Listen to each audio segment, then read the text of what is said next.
E para começar a falar aí tanto de formas de transmissão de calor quanto calorimetria, eu volto num conceito que eu já trabalhei há 2 aulas atrás, quando nós tivemos a aula sobre escalas de temperatura e, naturalmente, o conceito de temperatura, que foi a aula de termometria. Então, olha só, nós, a partir de agora, passamos a usar muito o termo energia térmica. Então, o termo energia térmica vai ser muito empregado e, no caso, observe que eu coloquei aqui a definição. A energia térmica é a somatória da energia cinética de cada átomo que constitui um corpo. Tá? Pode ser um corpo, pode ser substância, porque você pode imaginar um fluido aí, mas pensa agora no seguinte. É, por que, seja corpo, seja partícula, por que tem energia cinética? A energia cinética é a energia do movimento. E quando então os átomos eles estão em movimento, eles têm energia cinética. E quais os tipos de movimento do átomo? São 3. Movimento de translação, quer dizer, ele vai de um lugar para outro, então ele translada, digamos assim, sai de A e vai para B. O outro movimento é o movimento de rotação, então esse átomo tem um movimento rotacional. E ainda nós temos um terceiro movimento, que é um movimento vibracional. Aí o que muda conforme a estrutura da substância seria os graus de liberdade de movimento. Então, nós temos um grau de liberdade muito grande para os gases, mas na aula de termodinâmica a gente vai tratar melhor sobre isso aí. Para líquidos, então, já existe uma restrição grande quanto aos graus de movimento, e para o sólido, então, nem se fala, ficando quase que apenas um movimento vibracional. Mas a soma de todas essas energias, de todo o montante de átomos que compõem o corpo, perfaz o que a gente tem ali como energia térmica. Então, que fique entendido isso aí, né? E se surgir a dúvida, galera, coloca aí que a gente responde, tá? Então, o negócio é o seguinte. Na nossa segunda tela aqui, nós temos, então, a ideia de quantidade de calor ou termo calor, tá? O termo calor tem que tomar cuidado, porque quando a gente pega uma pessoa leiga, as pessoas elas tendem a achar que o calor faz parte da substância. E não é isso que acontece. O calor é uma energia térmica em trânsito. Então a gente viu o conceito de energia térmica e agora aqui eu estou dizendo que a energia térmica ela transita de um corpo para outro. Então quando a gente pega aqui, ó, nós temos um corpo A e esse corpo A ele está próximo a um corpo B, aqui pode estar nas proximidades, pode estar encostado. O importante é a gente compreender essa transição de energia térmica, que é o que a gente chama de calor.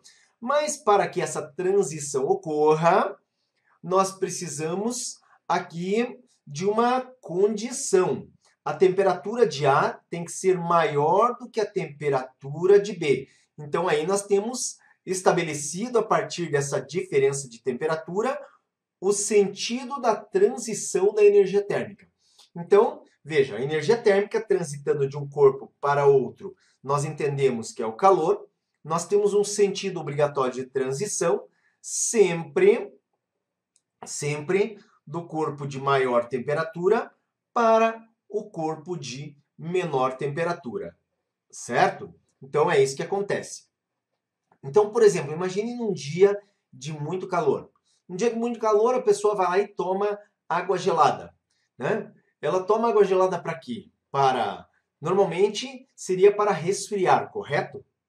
Mas o que acontece? Aquela água gelada, ela rouba, tá? Ela rouba calor do nosso corpo. O nosso corpo, então, está numa temperatura mais alta e o nosso calor, então, transfere energia para aquela água gelada, que, consequentemente, vai acabar aumentando de temperatura.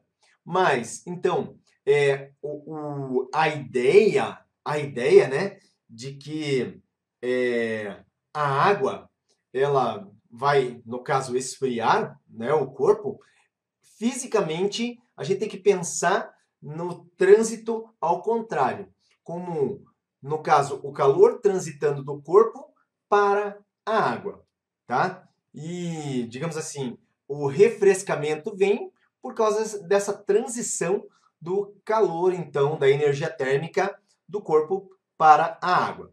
Bom, gente, antes de falar de calorimetria, propriamente, tratar matematicamente a troca de calor, eu vou aqui apresentar as formas de transmissão de calor. Então, nós temos três formas de transmissão de calor, que seria a condução, a convecção e a irradiação. Cada uma dessas formas, elas têm, então, a sua forma característica de como ocorre, tá? Então, cada uma com as suas características próprias. Vamos começar olhando, então, a condução. Então, das formas de transmissão de calor, a condução é a primeira. E observe que eu coloquei aqui que a condução ela é a forma de transmissão típica dos sólidos. É a forma de transmissão de calor usual entre os corpos sólidos. Então, observe aqui que nós temos algumas coisas fundamentais a serem consideradas. Que a energia na condução ela está transitando de uma partícula para outra. Então, é como se uma partícula entregasse a energia para a partícula seguinte. E como que acontece isso aqui? Ó? Isso aqui seria o equivalente à rede cristalina dessa barra de ferro.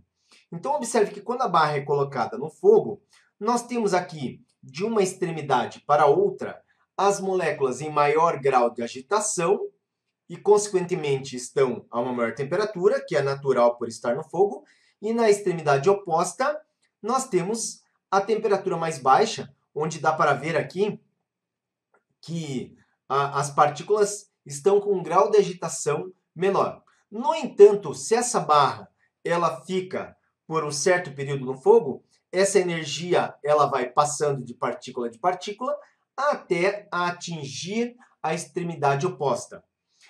Nós, inclusive aqui, fazemos estudos de uma transição de calor em regime estacionário. É um raciocínio matemático que é desenvolvido em cima desse conceito de transmissão de calor. Nós não vamos fazer nessa aula, mas no canal do Physics in Box, se você procurar vídeos sobre transmissão de calor, você vai encontrar vários cálculos interessantes que eu já desenvolvi sobre esse assunto, tá? Regime estacionário de transição de calor. Esse seria o título, tá? Mas então aqui alguns detalhes importantes. Vamos voltar nas características. A energia passa de partícula para partícula, então ela vai transitando de uma partícula para outra. Não há transporte de massa, então isso que é fundamental. Nós não temos partes do sólido se movimentando de uma região para outra, então não há transporte de massa.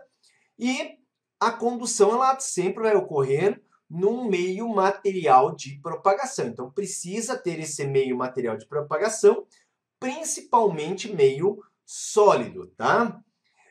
Num líquido, por exemplo, pode ocorrer condução? Pode, mas esse processo, digamos assim, ele é praticamente desprezível perto do que acontece no outro processo que seria a convecção, tá? Agora eu queria te mostrar aqui que conforme o material existe o que a gente chama coeficiente de condutividade térmica. E esse coeficiente de condutividade, ele separa, na verdade, o que seriam aí os materiais bons condutores de calor, e no caso os chamados isolantes, que são os maus condutores de calor. Então aqui nós temos uma tabela, essas tabelas dá para buscar na internet, tá? Então tem várias tabelas lá. Observe aqui pela descrição dos materiais, então eu tenho aqui a prata com um coeficiente, tá? Aqui tem uma unidade específica apresentada dentro do Sistema Internacional de Unidades, mas vamos se ater aqui aos valores numéricos, porque esse desenvolvimento matemático da condutividade térmica nós não vamos fazer nessa aula. Então, observe aqui que nós temos a prata com um valor de 426, depois o cobre 398, e os valores, se você prestar atenção, eles decrescem. Ó. Por exemplo, a água é de 0,61. Isso aqui significa que quanto menor o valor, mais isolante térmico é o material. E quanto mais alto o valor, mais condutor é esse material. Então, veja, aqui na nossa tabela, o melhor condutor de calor que nós temos seria a prata. Depois o cobre, e aí vem o alumínio. Observe aqui que nós temos sempre metais como os melhores condutores de calor. E aí, quando diminui um pouco, já passamos a ter vidro, a água, o tijolo, que conduz calor pior do que a água, o ar, né? Um isolante. A água já é considerada como isolante também, tá? Então, o ar aqui é um isolante, espuma, mais isolante que o ar ainda. Então, nós aqui, através dessa tabela de condutividade térmica que eu apresentei, né? Então, nós temos aqui, quanto mais alto o valor, repetindo, condutor de calor, quanto mais baixo o valor, isolante.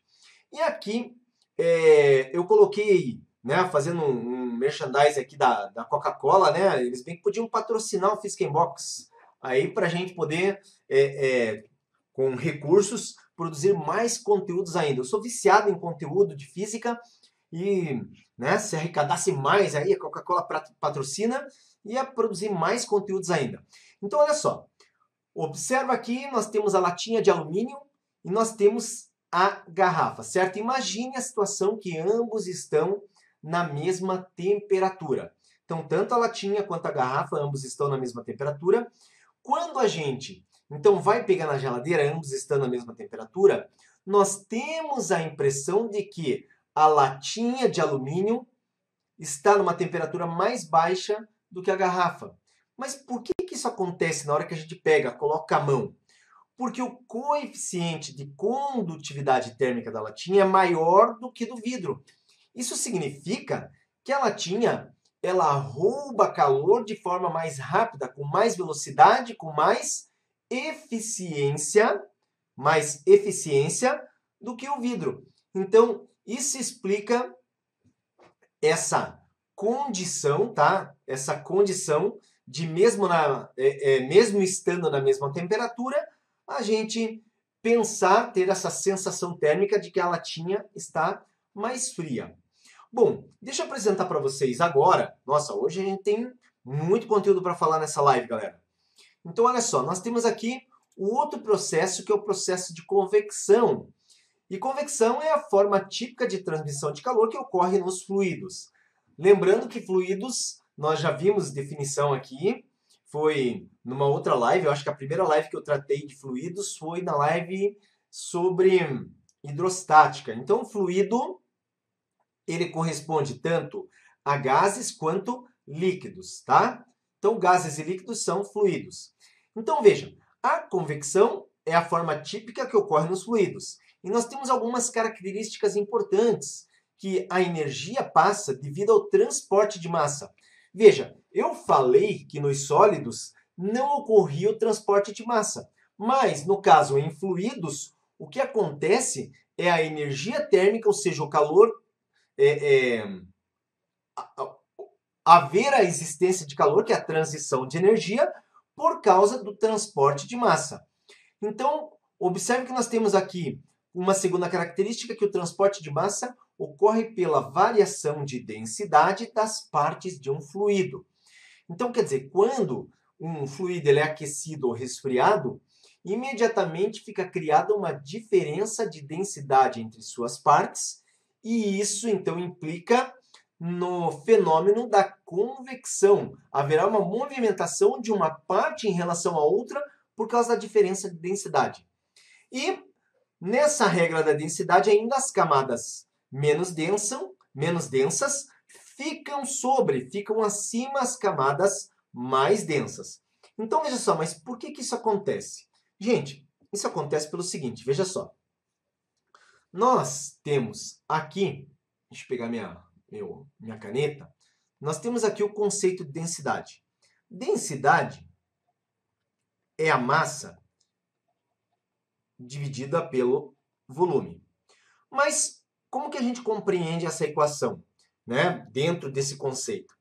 Quando nós temos uma substância, a sua massa não varia. Mas por causa do aquecimento, imagine nós estamos provocando um aquecimento, como está exatamente aqui no exemplo, né? A vasilha com água colocada ao fogo. Então essas partículas que estão aqui próximo ao fogo, a massa delas não se altera, mas elas ficam cada vez mais agitadas. E consequentemente, nós temos um acréscimo de volume nessa parte. E esse acréscimo de volume é inversamente proporcional à densidade. Então, a densidade diminui com o aquecimento. Olha, eu vou repetir, a densidade diminui com o aquecimento. Então, nós teríamos para esse processo em específico um aumento de volume das partículas próximo à chama e, com isso, uma diminuição da densidade. E, nesse caso, o que acontece? A parte da água que tem menor densidade, ela tem que ocupar a camada superior, então ela sobe, e a água fria desce. Só que esse processo, ele se torna um processo cíclico, repetitivo, porque a porção de água fria que desceu, daqui a pouco ela vai ser aquecida e vai ficar mais aquecida do que a porção que subiu. E fica criado ou estabelecido, então, dentro do líquido, a chamada corrente de convecção. E isso é o que provoca, então, todo o aquecimento desse líquido depois de um certo tempo. Então, tá? Eu vou aqui anotar que o que ocorre com o líquido é a chamada corrente de convecção, tá? Corrente de convecção. Opa, ficou perto da minha cabeça aí. Mas, galera, se tiver dúvidas, coloca aí, tá? Se chegou agora, não esquece de deixar um like para nós aí, isso é muito importante. Também pode compartilhar com seu colega. Vamos em frente. Não saímos ainda de convecção, porque eu quero te mostrar aqui alguns exemplos bem rapidinho sobre convecção. Então, olha só, funcionamento do ar-condicionado. O ar-condicionado, o que ele faz? Ele lança o ar frio na parte superior do ambiente. Então, observe que o ar que é lançado dentro do ambiente, ele é lançado numa temperatura mais baixa. Consequentemente, o que nós temos? Nós temos na parte de cima uma densidade do ar, quando ele é lançado, uma densidade mais alta. Só que, pelo fato da densidade ser mais alta, esse ar vai procurar a camada inferior. E aquele que estava aqui embaixo, ó, com densidade menor, ele, no caso, vai para a parte superior. Então, é assim que funciona. O mesmo caso na geladeira, aqui está autoexplicativo, mostrando o ar frio descendo, porque no congelador existe o resfriamento do ar, então o ar frio desce, e na parte de baixo o ar quente acaba subindo, criando a corrente de convecção. Um outro fenômeno da convecção seria a chamada brisa, tá? Brisa marítima que durante o dia funciona de um modo, durante a noite funciona de modo oposto. Então, durante o dia, o que acontece? Nós temos aqui uma porção de água e vai ser apresentado mais adiante, mas a água ela possui uma capacidade térmica muito maior, tá? Do que no caso aqui essa região que tem areia. E o que acontece? A areia, como ela vai se aquecer mais rápido durante o dia, porque é aquecida pelo sol, o ar sobre a terra fica, no caso, menos denso. E esse ar sobre o mar, então, ele sopra para ocupar aqui esse espaço onde nós tínhamos o ar menos denso.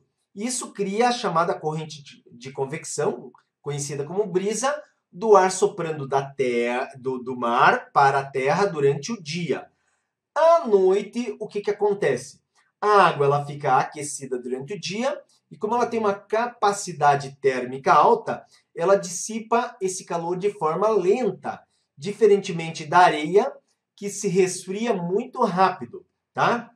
E Nesse caso aqui, a areia, inclusive, ela tem, né, uma capacidade térmica baixa, então ela resfria rapidamente. E o que acontece? O ar aqui vai ficar mais frio do que o ar sobre o mar.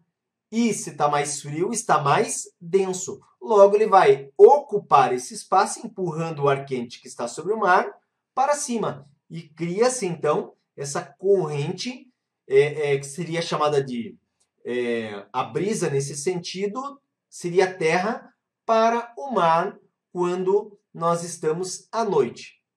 Então, aqui, alguns exemplos que eu trouxe para vocês aí sobre a convecção. Agora, o terceiro processo corresponde ao processo de irradiação. E observe que aqui eu coloquei que é a forma típica de transmissão de calor por ondas eletromagnéticas. Então, no caso, observe que aqui eu tenho a chama da fogueira e as mãos, mesmo à distância, são aquecidas porque as ondas, elas, no caso, transitam pelo ambiente. Então, as ondas de infravermelho, elas transitam no ambiente, elas se propagam pelo ambiente e chegam nos corpos. Observe que eu coloquei aqui destaque para as características, que os corpos irradiam energia na faixa do infravermelho, então é importantíssimo saber que a energia irradiada, tá, no processo chamado de irradiação é a frequência do infravermelho. Nós temos que a única forma de transmissão de energia que ocorre no vácuo, porque no vácuo não temos partículas. E o processo de condução e convecção depende da presença de partículas. Então, a única forma de energia que ocorre no vácuo é a irradiação, e a energia, no caso, está sendo transportada pela onda eletromagnética. Então, essas seriam as características fundamentais. Bom, na irradiação, na verdade, não na irradiação, mas juntando os três processos, existe aqui o exemplo do chamado vaso de Dewar, que é a garrafa térmica. Então, a garrafa térmica ela tem na sua construção uma tampa exterior, normalmente de material plástico, tá? Também a parte mais externa de material plástico. Nós temos a tampa, que normalmente pode ser a sua parte interna de isopor ou material de rolha.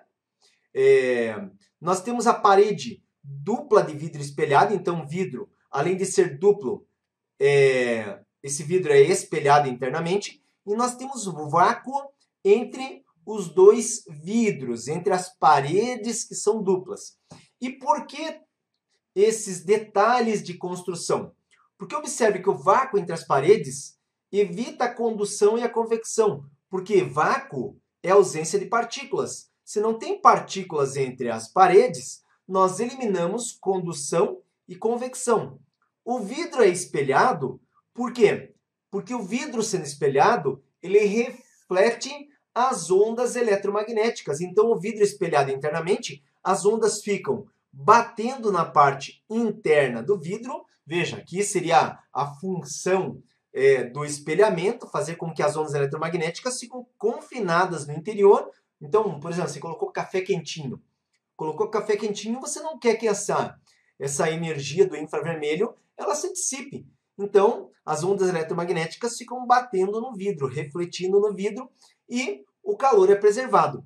E as partes plásticas aqui de material isolante, aqui dentro da parte da tampa, que pode ter isopor ou rolha, tudo isso material isolante para evitar as perdas por condução. Então, está aí um dispositivo que é a garrafa térmica, vaso de Dewar, que trabalha todos os três processos de transmissão de calor, ou evita todos os três processos. Bom, galera, vamos seguir em frente. Eu vou falar com vocês agora sobre calorimetria. Então, veja bem, a primeira ideia que eu queria passar aqui dentro de calorimetria é a ideia do fluxo de calor ou potência térmica. Aqui eu estou utilizando para representar o fluxo de calor a letra grega que é o φ. Então observe, nós já vimos que quando existe uma diferença de temperatura entre dois corpos, nós temos o fluxo de energia térmica. Nós temos a energia térmica em trânsito, que é o calor. Mas esse fluxo, ele demora um certo tempo.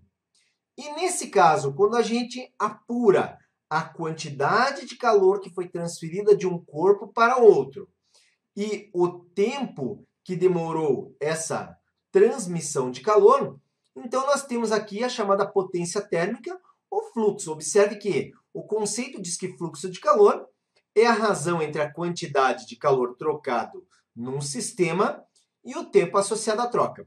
Gente, aqui, tá? Aqui eu faço um destaque porque, no caso, o fluxo, por ser potência no sistema internacional, ele tem uma unidade que é o watt. Tá? A unidade de potência que é o watt. Ah, o mesmo que a gente viu em potência lá associado ao conceito de trabalho mecânico. Então, a quantidade de calor, nesse caso aqui, ela tem de estar em joules, tá? E o tempo, nesse caso, em segundos. Então, tá aqui o detalhe que precisa ser considerado a respeito da unidade de fluxo de calor, que é dada em watt. Então, nesse caso, a quantidade de calor dentro do sistema internacional vai ser o joule e o intervalo de tempo será segundos. Daqui a pouco nós vamos tratar aqui de questões, exercícios, né? Probleminhas ali que envolvem fluxo de calor. Tem pelo menos um probleminha envolvendo fluxo de calor. Tudo bem? Então, olha só.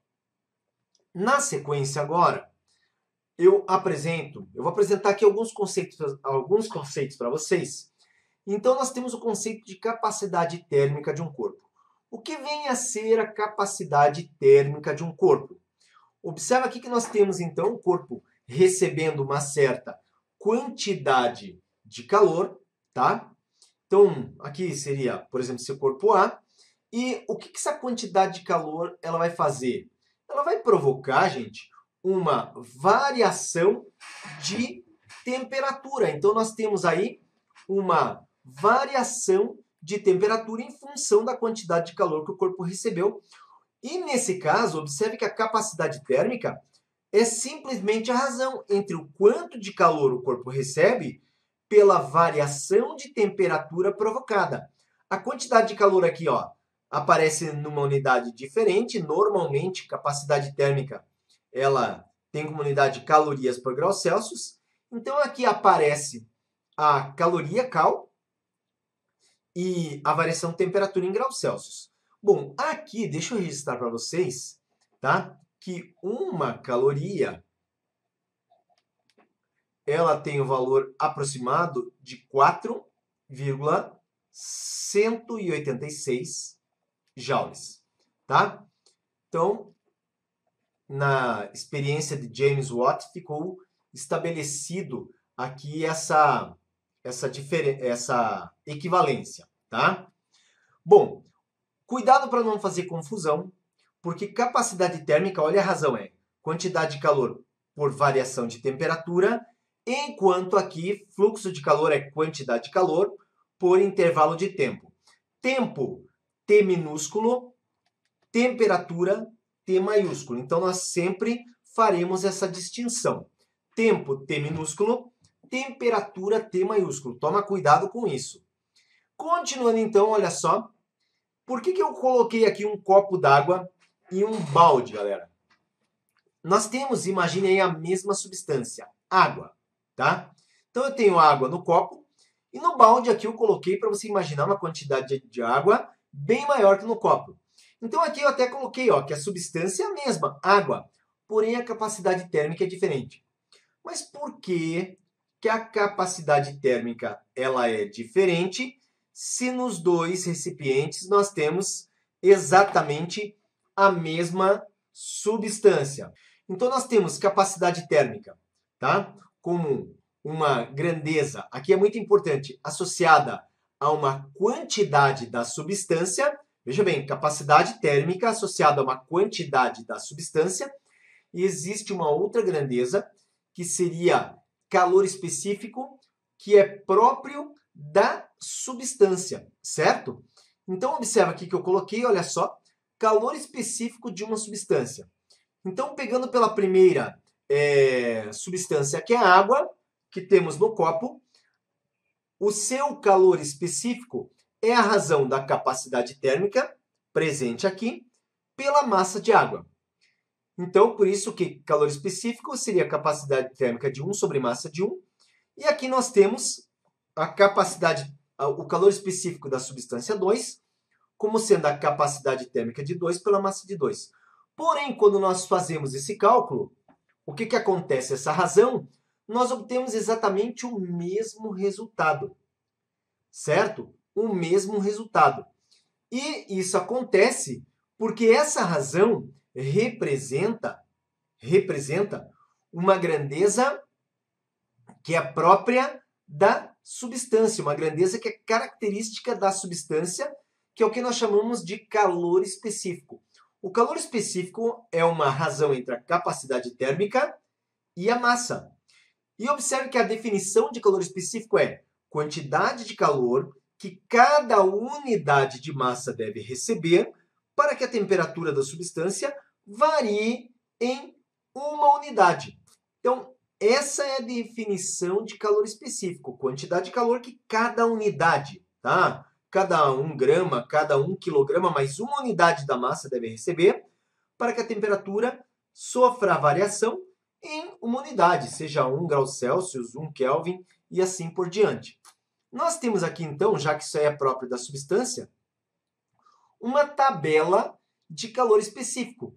Então, observa aqui que a água tem o calor específico 1, o gelo 0,55, o mercúrio 0,033, o alumínio 0,217, o ferro 0,114, o ar 0,240. E o que significa? Por exemplo, quando eu pego a água, cada unidade de massa de água, tá? Para variar em uma unidade a sua temperatura, precisa receber 1 caloria por grama grau Celsius. Ou seja, cada grama de água para variar em 1 grau Celsius a temperatura precisa receber 1 caloria. Mas olha o ferro, precisa receber muito menos calor do que a água. Então, porque cada 1 grama, no caso de ferro, para variar em 1 grau Celsius a temperatura, precisa receber apenas 0,114 calorias por grama grau Celsius. É assim que se interpreta a tabela, tá? E, em função disso agora, nós podemos aqui apresentar um conceito que seria a quantidade de calor sensível, que na realidade, gente, pode ser pensado até como, quando eu comecei essa aula, eu falei, o corpo recebendo calor. Um corpo sólido recebendo calor e se mantendo sólido, o calor recebido era sensível, tá? Nós vamos ver que quando ocorre mudança de estado físico, o calor é latente. Mas quando o calor ele é sensível, o calor recebido, então, ou trocado, vamos dizer trocado, porque pode ser recebido ou perdido, nós temos aqui uma variação na temperatura do corpo. Então, a ideia é que o corpo ou substância troca calor e sofre variação de temperatura. Quando nós combinamos duas equações que eu apresentei para você aqui hoje, capacidade térmica, no caso, é quantidade de calor dividido pela variação da temperatura, e calor específico, C minúsculo, é a capacidade térmica pela massa. Se eu combino essas duas equações, como, professor? Passa a massa multiplicando o calor específico e substitui no lugar de C. O que nós temos? Nós temos aqui essa expressão que corresponde à equação fundamental da calorimetria, Q igual a mc delta T, muitos chamam de Q-macete, tá? Muitos chamam de Q-macete essa equação fundamental, ou equação do calor sensível, quando o corpo troca calor e, no entanto, ele permanece no mesmo estado físico, sofrendo apenas variação de temperatura. Mas observe aqui que nós temos uma outra forma de calor, que é o chamado quantidade de calor latente. E nós temos o corpo recebendo uma certa quantidade de calor, tá? E o que, que acontece? Isso aqui é uma pedra de gelo a 0 graus Celsius, e pelo calor recebido por essa pedra de gelo, nós temos aqui um estado físico diferente do anterior. Então aqui era sólido, aqui é líquido, ocorreu uma fusão do gelo, mas a temperatura permaneceu a mesma, ocorrendo apenas o quê? Mudança de estado físico. Então nós podemos aqui considerar que o calor latente, no calor latente, o corpo substância troca calor e sofre mudança de estado físico a temperatura constante, por isso que permaneceu 0 graus Celsius. Enquanto o corpo está sofrendo mudança de estado físico para um corpo puro, tá? Para uma substância pura, a temperatura se mantém constante e inalterada. Observa que essa quantidade de calor latente é um produto da massa do corpo por um valor tabelado que corresponde aqui o chamado calor latente da substância, tá? Calor latente da substância. Então, quer dizer, para cada transformação específica que ocorre para a substância, nós temos um valor de calor latente, conforme essa tabela que eu apresento aqui. Veja só, a água, quando ela está sofrendo fusão, o que é fusão? É a passagem de sólido para líquido. O calor latente é 80 calorias por grama, tá? Então, isso aqui significa que cada grama de água, para mudar do estado sólido para o líquido, precisa receber 80 calorias. Quando ocorre vaporização da água, cada grama de água tem que receber 540 calorias para passar do estado líquido para o estado, no caso, gasoso. Observe que, se nós compararmos a fusão com a vaporização, custa praticamente 7 vezes mais o custo energético causar a vaporização do que, no caso, a fusão. E aqui eu tenho outros valores, apenas a título de ilustração, do álcool 25204, do alumínio. Como você pode ver na tela aqui, não é necessário memorizar esses valores. Questões que fazem cálculo de calor latente costumam apresentar o valor do calor latente, tá? Operações inversas, elas, no caso, elas vão apresentar, gente, um sinal negativo. Ah, professor, não entendi o que seria uma operação inversa. O que é o inverso da fusão? É a solidificação. Então, se o calor latente de fusão, ele é, no caso, de sinal positivo, a operação contrária, vou escrever aqui, ó, que seria a solidificação. Então, solidificação. Ela tem sinal negativo, o processo inverso. Mesma coisa, né? Aqui eu tenho vaporização mais 540, o processo inverso seria aí a condensação. Nós teríamos, no caso da água para vapor mais 540, de vapor para água menos 540. E, galera, nós temos aqui um último conceito nessa aula, depois a gente parte para os exercícios, que seria o conceito de troca de calor. Então, observe que quando nós temos o calor se transferindo de A para B, já sabemos que essa transferência ocorre porque a temperatura do corpo A é maior que a temperatura do corpo B. Então, essa é a condição para que tenhamos transferência de calor do corpo A para o corpo B.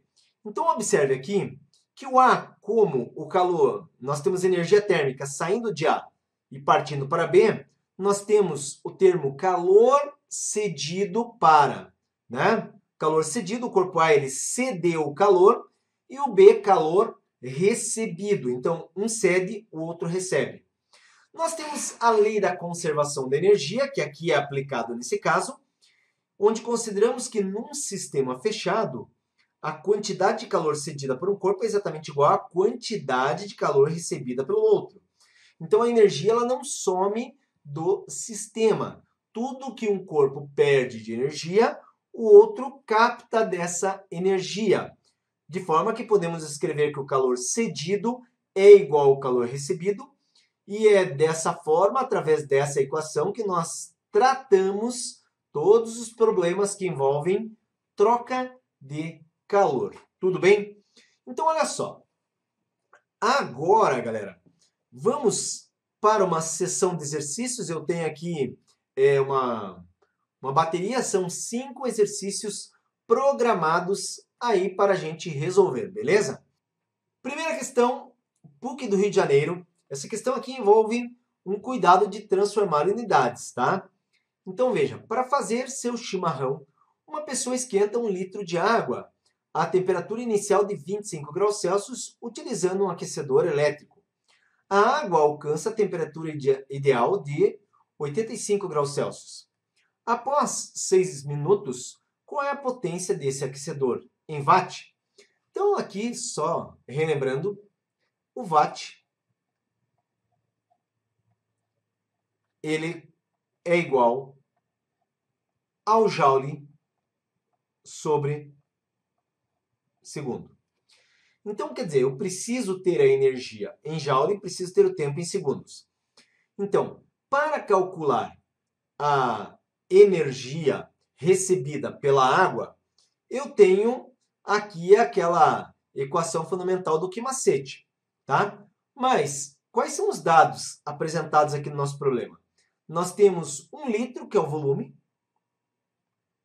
Então, o volume é de 1 litro. Nós temos aqui um dado da densidade da água. Deixa eu colocar aqui, essa densidade, no caso, é de 1 grama por ml. É muito importante entender, né, que 1 litro ele vale 1.000 mililitros, 1.000 ml, certo? E aqui, se a gente considerar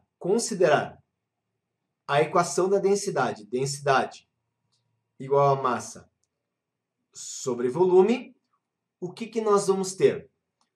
Observe que aqui, ó, ml, aqui aparece ml, então as unidades concordam. Eu teria, então, a densidade aqui 1, que é igual a massa, o volume 1.000. Quando eu jogo multiplicando, eu chego à conclusão que a massa aqui vale 1.000 gramas, tá? Apesar da massa ser 1.000 gramas, eu já vou ajustar aqui, porque nós vamos considerar uma massa no nosso cálculo de 1 quilograma. Ah, mas por que tem que ser em quilogramas, professor? Tá? Por causa da unidade que a gente vai obter aqui, que seria o joule para a quantidade de calor. E para obter em joule, eu tenho que usar a massa em quilogramas, tá? Em quilogramas. Então, olha só. O que mais que eu tenho aqui? Eu tenho a variação de temperatura. Variação de temperatura, deixa eu continuar. Eu vou usar essa tela toda para adequar as unidades. Então, a variação de temperatura, ΔT, seria a temperatura final, 85 graus Celsius, menos 25 graus Celsius. E com isso eu tenho uma variação de temperatura de 60 graus Celsius. Ótimo, né? Já está na unidade correta. Eu tenho um intervalo de tempo que corresponde aqui, ó. Eu tenho um intervalo de tempo que corresponde a 6 minutos. 6 minutos. Mas eu sei que eu preciso transformar para segundos. Então, multiplica isso por 60. Cada minuto tem 60 segundos.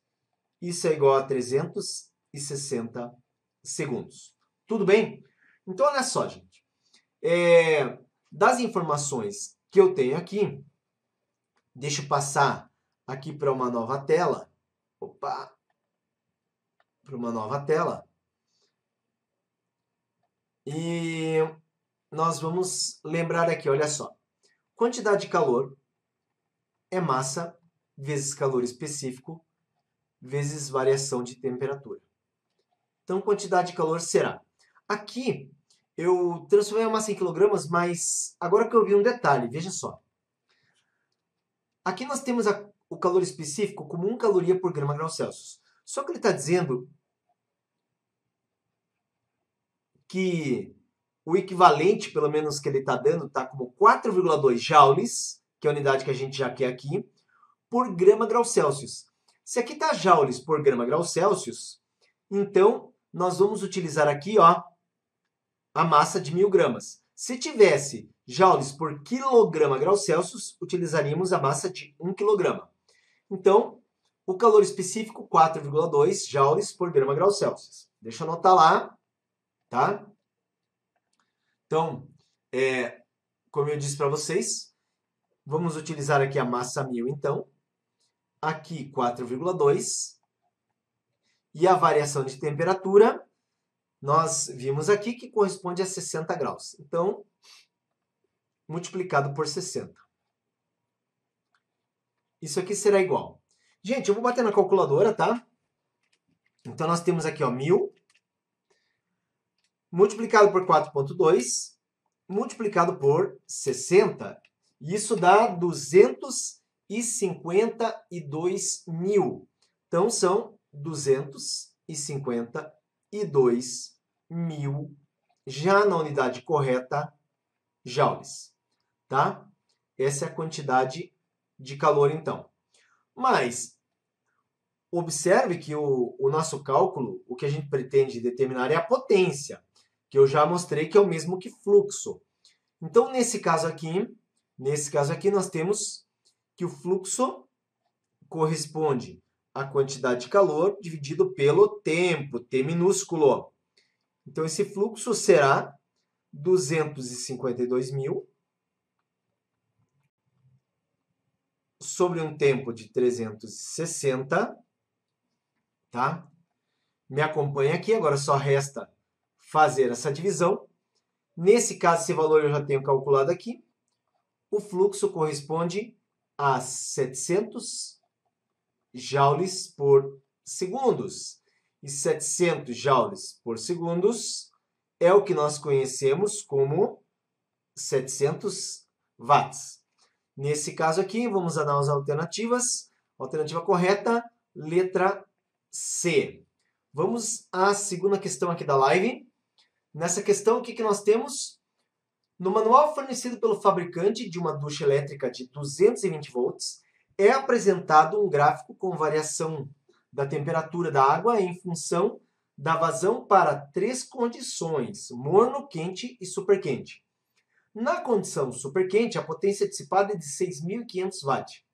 Considere o calor específico da água, 4.200 joules por quilograma grau Celsius, e densidade da água a 1 kg por litro. Com base nas informações dadas, a potência na condição morno corresponde a que fração da potência na condição superquente? Então, o que o problema quer que a gente apresente? Potência é fluxo. Então, veja só. Aqui o 1 é morno, o 2 é quente e o 3 é superquente. Então, ele quer o quê? A fração, tá? Aqui potência, a condição morno corresponde à fração da potência na condição superquente. Então, nós vamos entregar como resposta para esse problema a potência, ou fluxo, no caso do morno, que é 1, dividido pela potência, o fluxo de 3. Tá? Esse aqui, então, é o nosso objetivo. Agora, começamos relembrando que fluxo é quantidade de calor dividido pelo tempo. Então, olha só, o que nós temos aqui no problema? Nós temos a tensão elétrica, 220 volts, tá? Essa tensão elétrica, ela quebra as pernas de muita gente, porque nós não vamos nem utilizar. Ele apresenta aqui a potência de 6.500. Eu não vou precisar utilizar também, tá? O calor específico da água, 4.200, não iremos utilizar. E a densidade também não iremos utilizar. E aí você vai pensar, puta, mas que loucura é essa? Não vai utilizar nada? Né? Como que resolve isso? Então, veja. Vamos desenvolver essa equação aqui, galera. Então, vem para cá. Eu tenho que fluxo é quantidade de calor. Né? Quantidade de calor a gente viu que é massa vezes calor específico, vezes variação da temperatura, dividido pelo tempo. Então, seria isso aqui. Se você olhar, né, os dados apresentados, eles não ajudam em relação ao que nós temos aqui. Porque existe um valor, se nós pensarmos aqui na substância, na temperatura super quente, nós temos então o fluxo, nós temos aqui o calor específico, mas observe que teríamos outras incógnitas. Então, observa aqui o seguinte, vem comigo para essa outra tela, tá? Que nós precisamos desenvolver ainda o seguinte raciocínio. Tudo bem, fluxo então é a massa vezes o calor específico vezes a variação da temperatura pelo tempo. Mas, lembrando aqui, se densidade é massa dividido por volume, observe que a massa que aparece aqui corresponde à densidade multiplicada por volume. Isso é igual a massa. E isso eu vou substituir no lugar da massa aqui, tá? Então, essa setinha aqui, ó, sai daqui e vem substituir aqui, ó. Certo? Então, nós ficaríamos com potência, densidade vezes volume, vezes calor específico, vezes variação de temperatura, sobre tempo. Mas agora, voltando no enunciado, tá? Ele traz uma informação muito importante. Ele diz que nós temos vazão, tá aqui, ó, vazão. E a vazão está em litros por minuto. Então, isso significa, gente, que essa vazão, eu vou representar aqui pela letra Z, tá? Litro é volume e minuto é tempo. Significa que vazão é volume pelo tempo. Agora, voltemos aqui, porque o termo volume pelo tempo, ele está aparecendo aqui, ó. Certo? Então, observe que nós ficamos com fluxo igual a densidade vezes vazão vezes calor específico vezes variação de temperatura. Mas agora presta atenção no seguinte. Densidade, tá? Densidade, ela é o quê? A substância é a água. Densidade é a substância. É água, seja na temperatura super quente, na super fraca, na média, seja lá o que for. Então, a densidade é a mesma. A vazão. A vazão no gráfico, você pega um ponto em específico. Os pontos melhores para a gente poder fazer o estudo aqui corresponde justamente, ó, porque fica exatamente aqui, ó, esse ponto para uma temperatura de 32 graus Celsius de variação. E esse ponto aqui para a água morna para uma temperatura de 12 graus Celsius. No entanto, a vazão é a mesma, 3 litros por minuto, tanto para a água superaquecida quanto para a água morna. Então, a vazão, gente, concluímos que ela é a mesma. O calor específico é o mesmo. E a variação de temperatura? Aí não. Aí a gente vê aqui que foi 32 graus de variação quando estava selecionado no super quente e 12 graus no morno. Então, observe que tudo que se mantém, eu posso escrever da seguinte forma, que a potência pela variação de temperatura é igual a D, Z, C, só que isso aqui é o quê? constante. Constante. Galera, tô com uma rinite absurda aqui. O nariz coça demais com isso. Né? O tempo muito seco em Curitiba. E aí fico quase louco com isso, tá? Ah, peraí, que agora vai dar uma confusão se eu não fizer um pontilhado indicando aí esse caminho lá no começo. Então, continuando, observe que por ser constante, eu posso dizer que a potência no primeiro caso, sobre a variação de temperatura para água morna, que é 1, é igual à potência para o superaquecido, que é 3, sobre a variação de temperatura de 3. Só que, o que nós estamos procurando? Potência de 1 por potência de 3. Então, nesse caso aqui, observe que ajustando dessa forma, eu fico com potência de 1 sobre potência de 3, ΔT de 1 sobre ΔT de 3. E isso fica potência de 1 sobre potência de 3. ΔT, vem aqui no gráfico, ΔT de 1, 12. ΔT de 3, 32. Então, aqui, ó, 12. Aqui, 32. E, finalmente, deixa eu passar aqui o nosso resultado final. Observe que eu posso dividir isso aqui, tá? Simplificar por... Dá para dividir por 4. Isso aqui fica 3. Isso aqui fica 8. Então, chegamos à conclusão que a potência 1, ou fluxo 1, então nós temos aqui por 3, igual a 3 oitavos.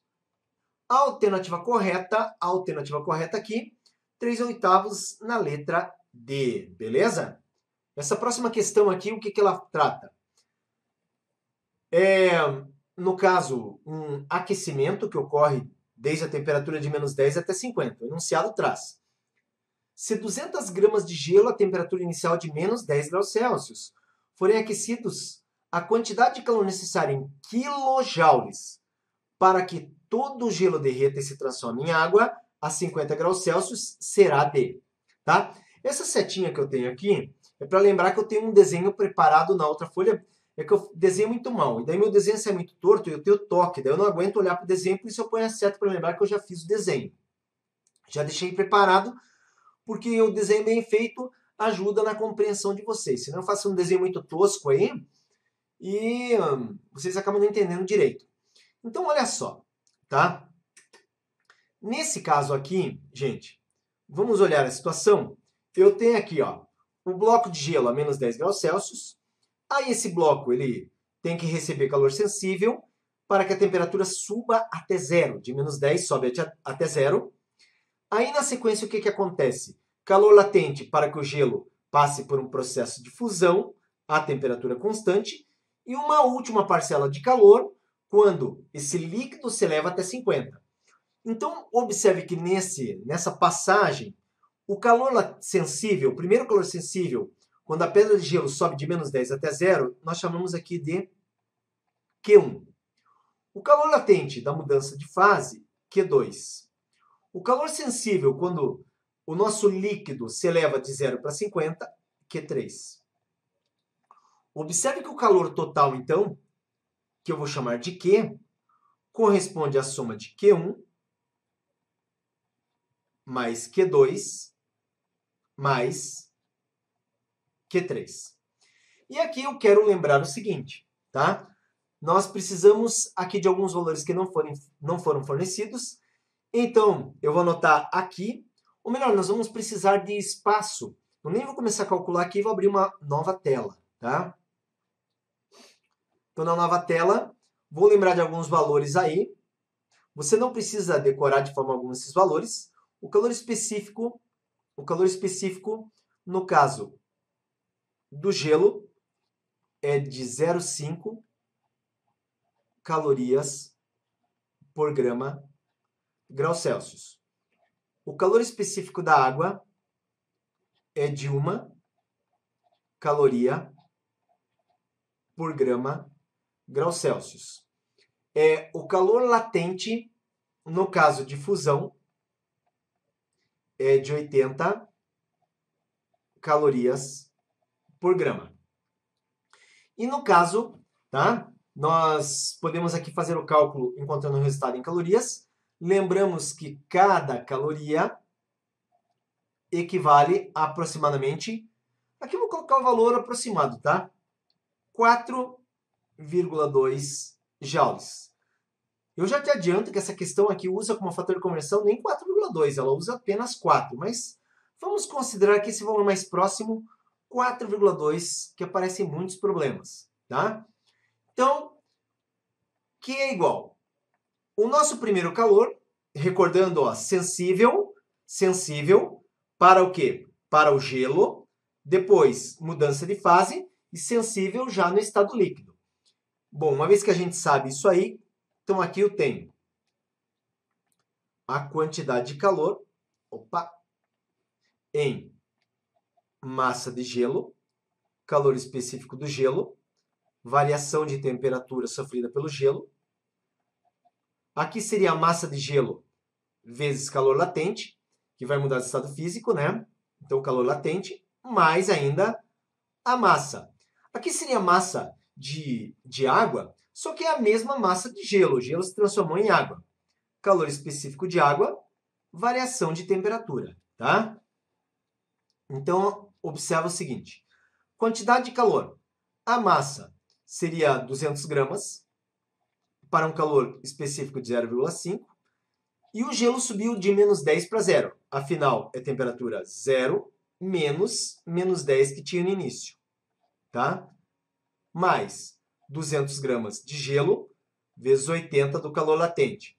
Mais 200 gramas agora de água, calor específico 1, variação de temperatura 50 menos 0, porque a água subiu de 0 até 50. Observe que aqui então nós ficamos com 0 menos 10 é mais 10. E 10 vezes 0,5 é 5. E 5 vezes 200 é 1.000. 200 vezes 80, 2 vezes 8, 16. E acompanha 3 zerinhos, 16.000. Mais, aqui 50 menos 0 é 50, multiplica por 200, 10.000. Certo? E chegamos a uma quantidade, então, de 1.000 com 16.000, 17.000, com 10, 27.000 calorias. Mas, para transformar de calorias para joule, cada caloria 4,2 joules, então multiplico por 4,2. E, consequentemente, eu tenho aqui como resposta 27.000 multiplicado por 4,2. Estou batendo na calculadora, galera. Eu tenho 113.400. 113.400 joules. Tá? Aí a gente vai lá nas alternativas e nós não temos 113.400. E por que nós não temos? Nós não temos, tá? Deixa eu trazer esse resultado para cá. 113.400 joules. Ele foi obtido levando em conta uma caloria igual a 4,2 joules. Mas se tivéssemos considerado grosseiramente que uma caloria é 4,0 joules, o resultado aqui seria de 108.000 joules, tá? Então, deixa eu tirar isso aqui daqui, 108.000 joules.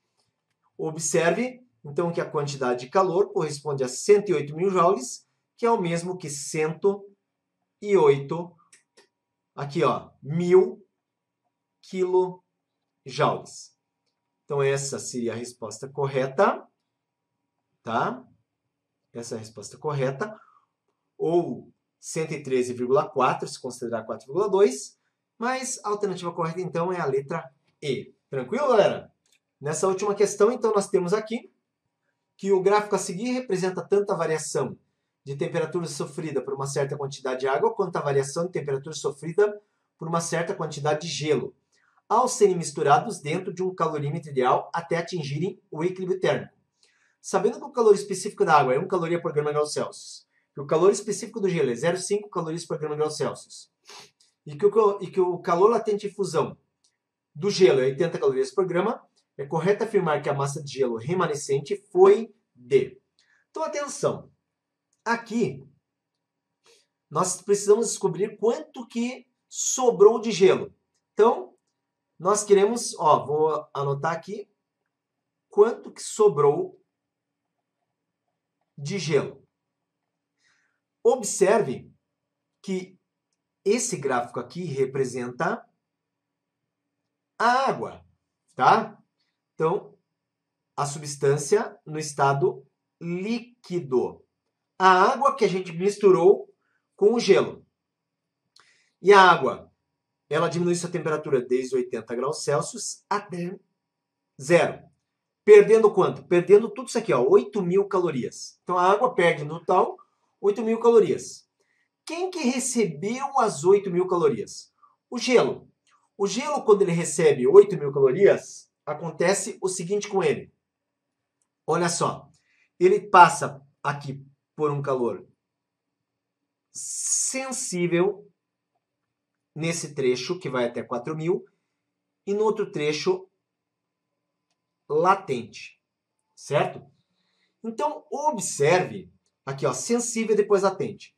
No sensível, nós podemos aqui aplicar a seguinte equação, Q igual a mc delta T. Mas para quem que nós estamos fazendo isso? Para a substância gelo, que recebeu a todo 8.000 calorias da água. Então, isso aqui seria para o gelo. E quanto que o gelo recebe quando ele está sólido? Ele recebe aqui, desde 0 até 4.000. Então, ele recebe 4.000. A massa. A massa de gelo nós não conhecemos. O calor específico do gelo, 0,5. Tá? 0,5. Variação de temperatura. De menos 40 sobe até zero. Quanto que a temperatura variou? Se subiu de menos 40 até zero, subiu 40. Então, vezes 40. Observe que eu tenho aqui, 4.000 sobre meio vezes 40 sobre 20. Igual a M. E, galera, com isso a gente acabamos de descobrir que a massa do gelo é de 200 gramas. Agora, é muito importante que você compreenda o seguinte. Quanto que foi a quantidade de calor recebida na fase latente? Na fase latente, observe que a temperatura variou de 4.000 até 8.000. Então, a fase latente, ela, no caso, tem um custo energético de 4.000 calorias. E a fase latente, o que eu sei? Agora, vamos lá. A fase, tá, do calor latente. Na fase do calor latente, nós temos que Q... vai faltar espaço aqui, tá? Deixa eu abrir uma nova tela. Nós temos, então, que Q é igual a M vezes L, certo? Mas eu quero que você preste atenção aqui, porque a quantidade de calor recebido nessa fase, tá? Nessa mudança de estado físico, aqui quando eu digo fase, fase latente, mas é uma alteração de sólido para líquido, foi 4.000, tá? 4.000. A temperatura mudou? Não, a temperatura permaneceu constante. E o calor latente dessa mudança, 80. Então aqui nós temos 4.000 igual a massa desconhecida. Mas a massa não é 200? Não, porque essa aqui é a massa que muda de fato de estado físico recebendo as 4.000 calorias, tá? Então, essa massa aqui é a massa que mudou de estado. E por que mudou de estado? Porque recebeu 4.000 calorias. Observe que eu posso simplificar 0 com 0. Fico com 400, passa 8 dividindo. A massa que mudou de estado é 50 gramas. Se mudou de estado, mudou do quê? De líquido para... né? Mudou, no caso, mudou de estado. Líquido... desculpe, líquido não. Mudou de sólido. Mudou de sólido para líquido. E nesse caso, então, observe que a nossa última conta seria 200 gramas de gelo menos 50 gramas, que muda. O resultado disso são 150 gramas que não muda de estado físico. E aí fechou, galera, né? Essa seria a nossa resposta do problema. Lá nas alternativas a gente vê que seria a alternativa D. Está aqui respondido.